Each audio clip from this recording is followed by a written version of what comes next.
T.A.G, very nice, very evil. Yeah, that's T.A.G shit. Free fall as I dive through the kaleidoscope in my mind. No rope up to climb. Gotta remind myself that I'm fine. Mama, I don't really. It's a cold night in Houston, Texas, but don't worry, NXT came through to heat it up. Not just heat it up, they came to heat it up. Welcome to another edition of NXT.A.G with your boy ScooterRay.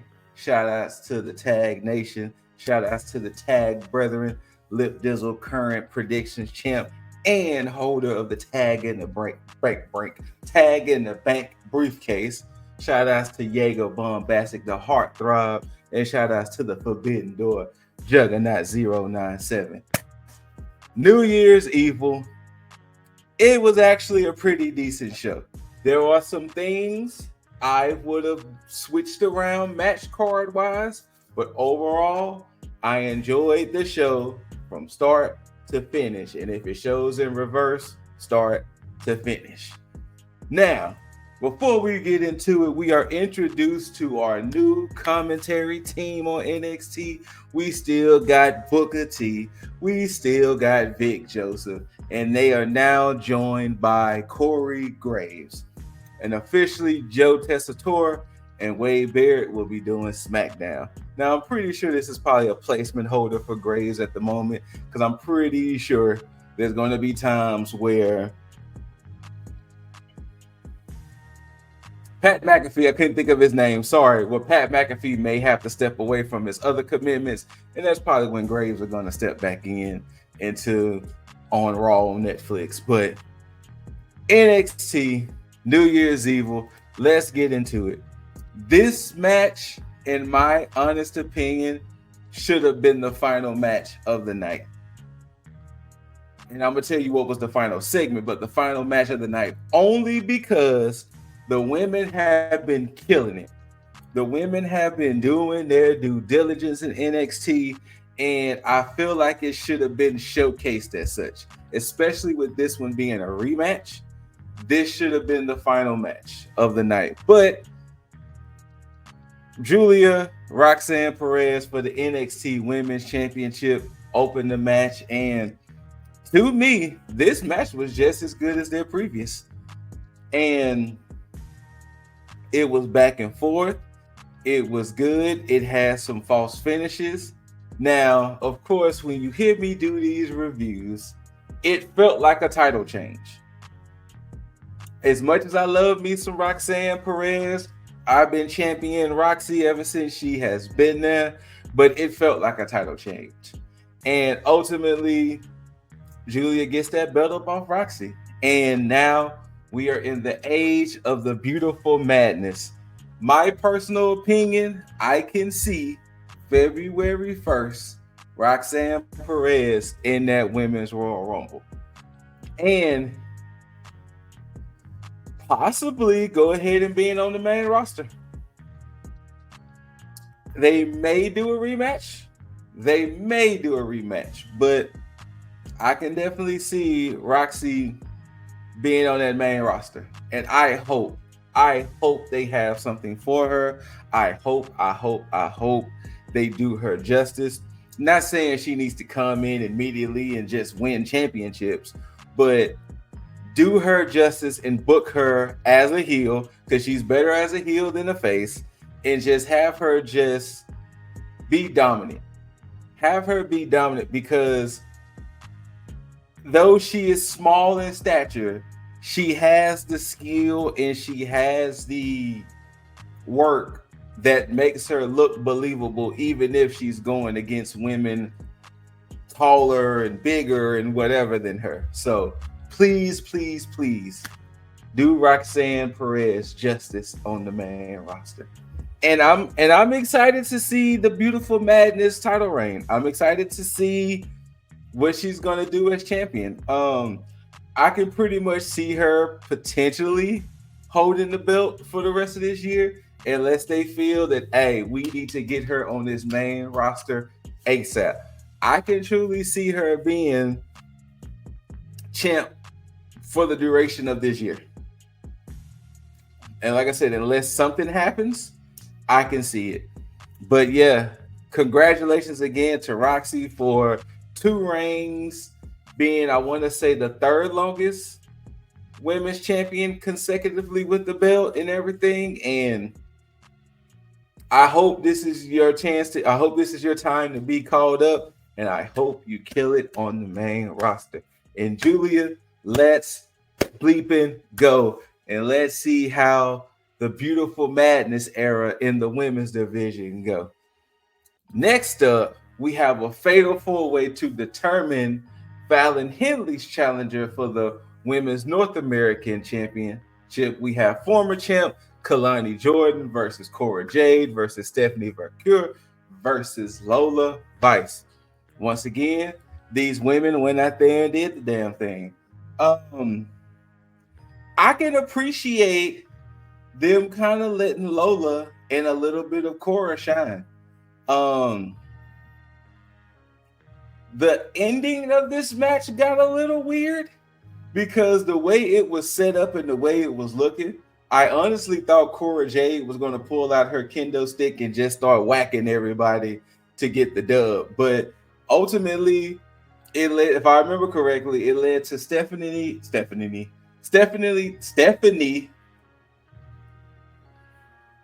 throwing Lola out the ring, and I want to say she hit the finisher on Kalani. 1, 2, 3.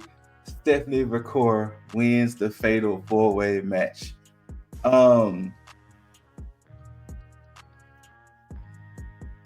I'm not mad at this with her getting the North American Women's title shot, but I don't know. Because I honestly thought Zarya was going to be the one, considering that's who she beefed with in essence when she first debuted. But I'm not mad at it either that Stephanie has the #1 title shot, or does she? So let's get into it.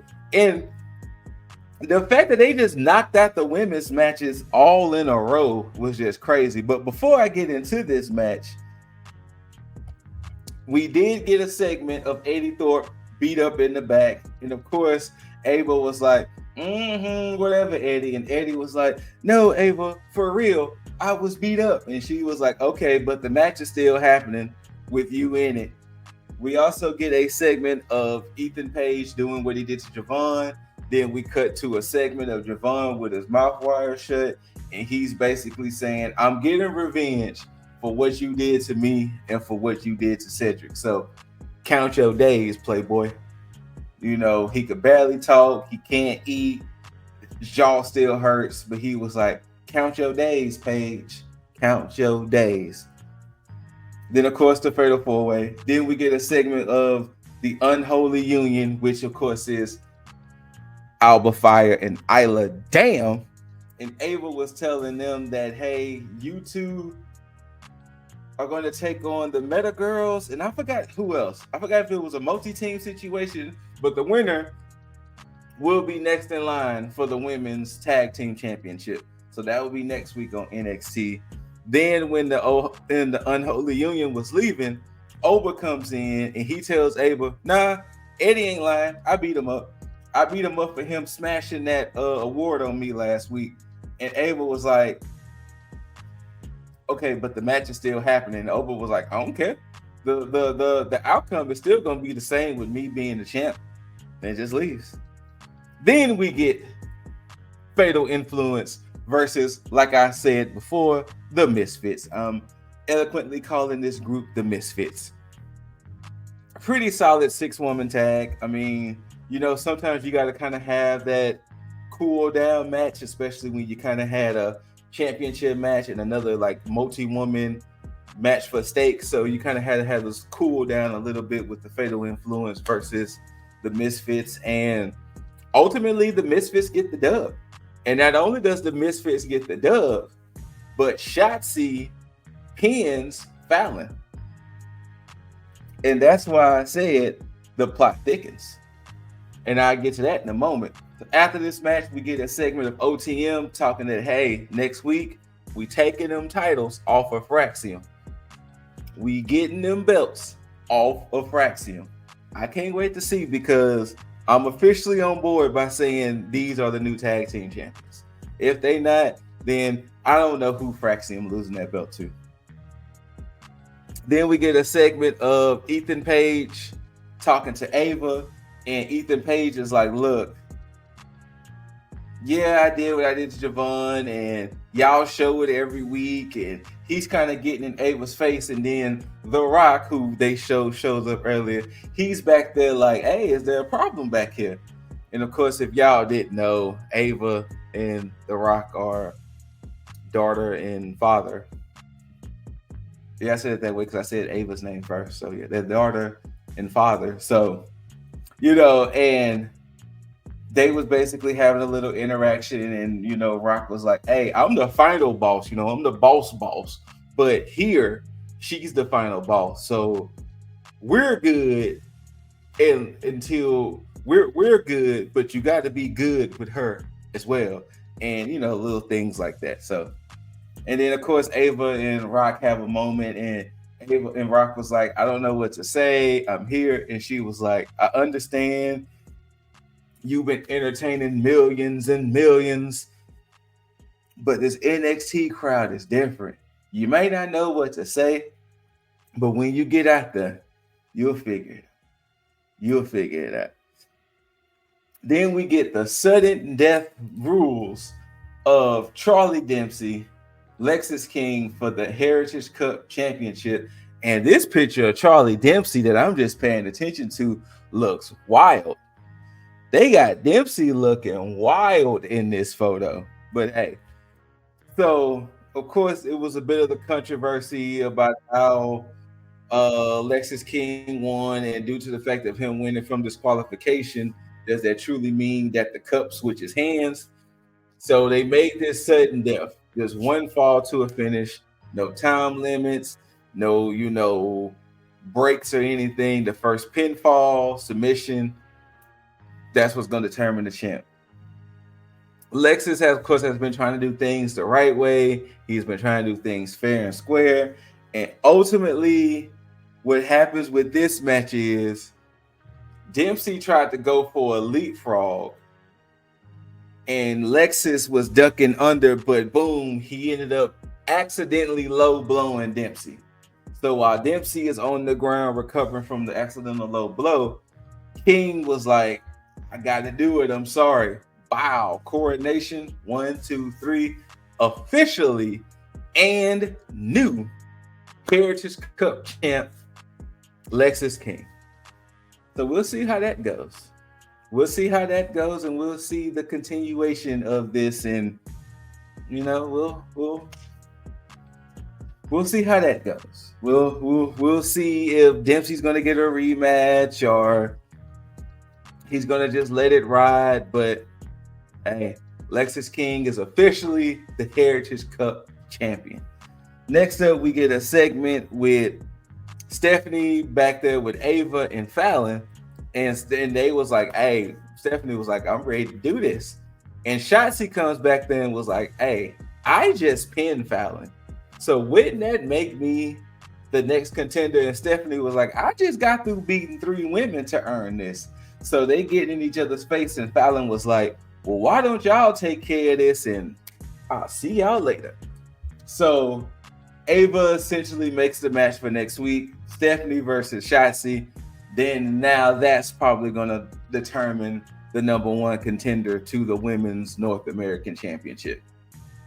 And then your main event match of the evening for the NXT Men's Championship, you got Mr. Whoop That Trick versus Eddie Thorpe versus Big Oba, Big Femi, the Ruler, or as Booker likes to say, no bread, no water, just me.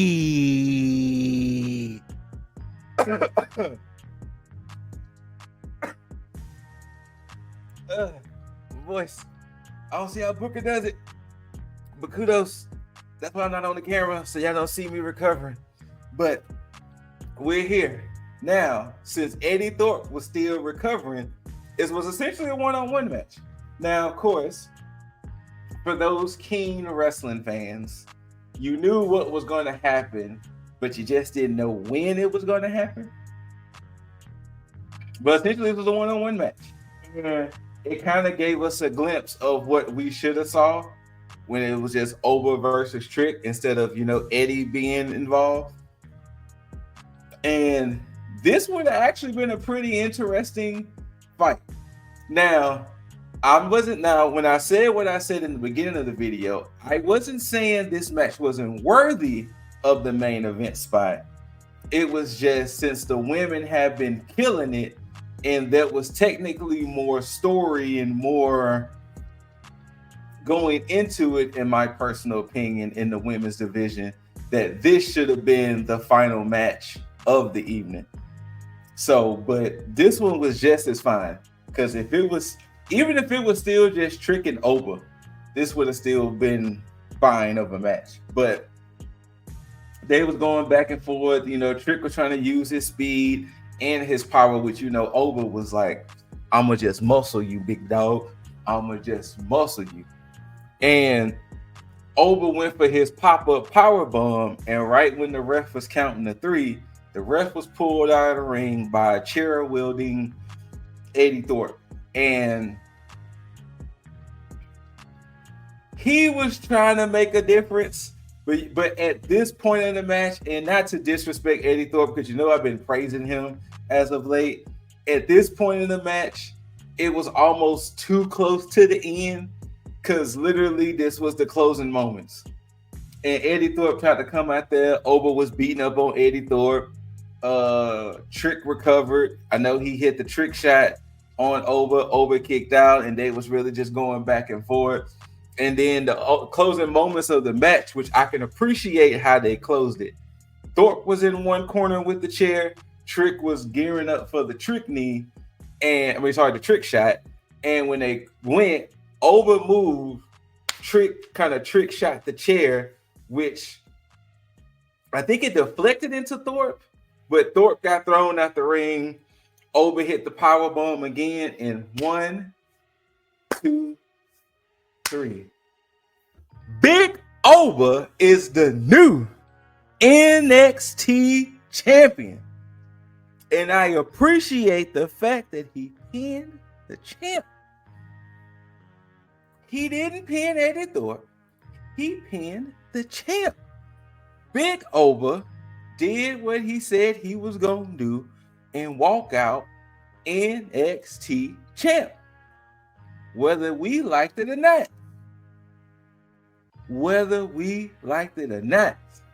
And as he was celebrating, he gets to the stage and he is joined by Julia as they show that, hey, both of them, new women's champ, new men's champ. And they had a little celebratory moment. And then now we're gearing up for The Rock to come out there and make his appearance. And then we kind of see backstage how they're celebrating and how, they're congratulating Oba and Julia, because now we are in a new era of NXT. We are in the Beautiful Madness era in the women's division, and we are in the Ruler era of the men's division. And I cannot wait to see what happens going forward. I am excited. Because for y'all that don't know, when I tell you that I have been champion Big Oba damn near since he won the North American Championship, because when he won the breakout tournament, I was kind of like, okay.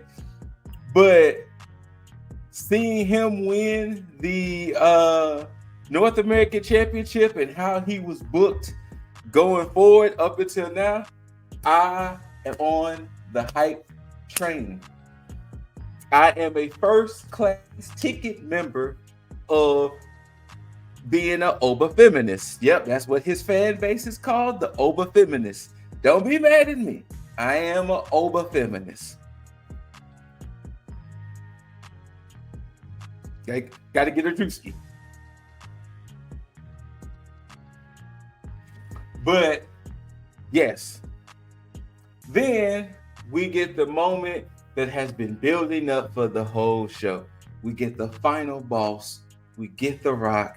And it was interesting because by the time he was coming out there, he was kind of like, I don't know, Rock, you ain't got that much time and you like to be long-winded, my boy. So, of course, he comes out to the crowd. He comes out, shaking hands, showing the fact that he had goosebumps and, doing his thing. Like he was soaking it in. And I can appreciate that this was a genuine, I'm soaking it in. Like I'm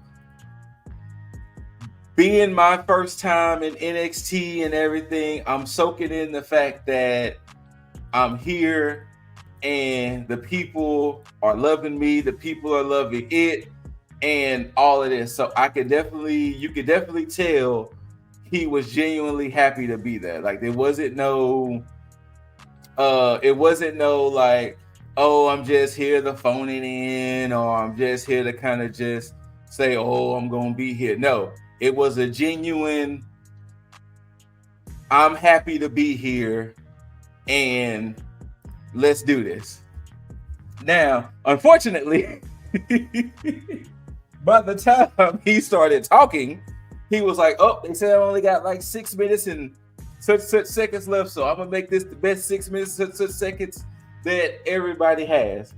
And so he started talking and he was basically saying that, NXT definitely wouldn't be what it is without the fans, and that how y'all love this brand so much and the direction it's going in. And he was like, who knows, in 3 years we may see some of these men and women main event in the Mania, or maybe they may be not in the company doing stuff elsewhere. And of course, there was so many bleeps and censors, and Rock would have to apologize and everything for that. So, but yeah, it was a good, genuine moment. I will say that it was a good, genuine moment to see him go to NXT, especially for his first time being there, and it was a packed house and everything. So, I can say that this was a good moment for NXT as a whole. And I'm gonna get to the end of Rock's speech later, but that was New Year's Evil. That was New Year's Evil as a whole. Officially next week starts the like I said, the reign of the ruler and the beautiful madness era. So we get to see how it looks and going forward and how it gets booked up and from now going into Stand and Deliver around WrestleMania. But I enjoyed this show. Like I was in there just like, let's go. Though I am so happy that Oba got that belt, I still would have preferred to see Julia and Roxanne in that slot. Maybe not have that triple threat open the show, but I don't know. Maybe the triple threat could have opened the show, and Julia and Roxanne could have closed it, and the impact still would have been just as there.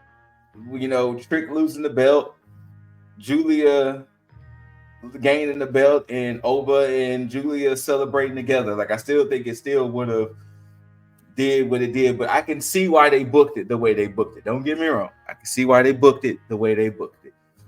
Shout outs to the Tag Nation. Shout outs to my tag brethren.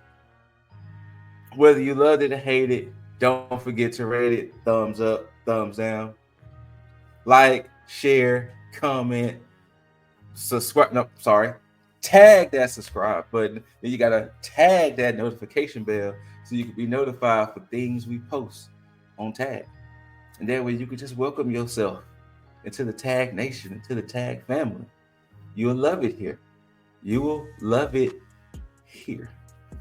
And until next time, ladies and gentlemen, let me warm this up for you because I got to warm it up because, like I said, it's a cold day and a cold night here in Houston, Texas. So let me warm it up and hit you with that bada, bada, bada, bada, boom. And just like how the way NXT ended, If you smell what The Rock